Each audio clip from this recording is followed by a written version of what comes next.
The cooperation between Kenya and Uganda may have been going on, but amid strains.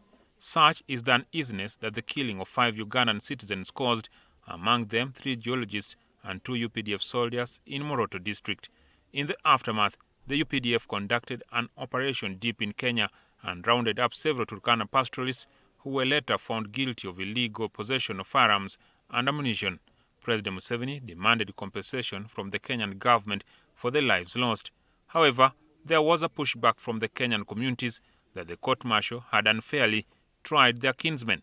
4 years after the killings in March 2022, the two states have instituted technical teams which are set to embark on the consultations.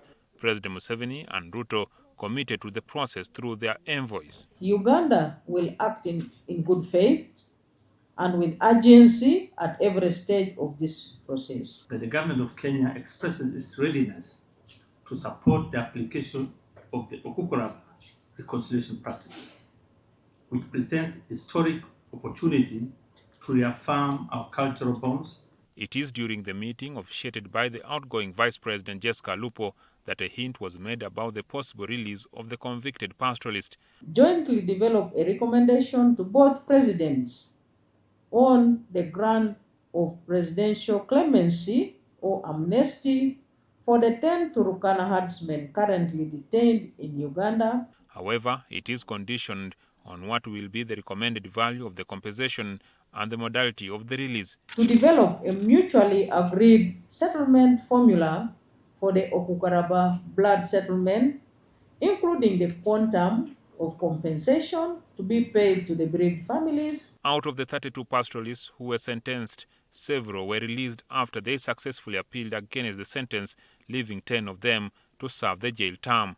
So, Your Excellency, this morning I had a meeting with the families.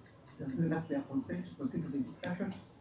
And tomorrow we shall be meeting to discuss the details of how we are going to move. Then the delegation will also go to Kitalya to visit the herdsmen.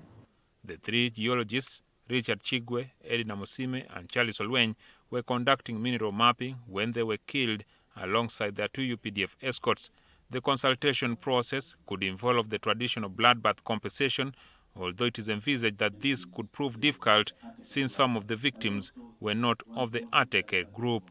Jackson Onyango, NTV.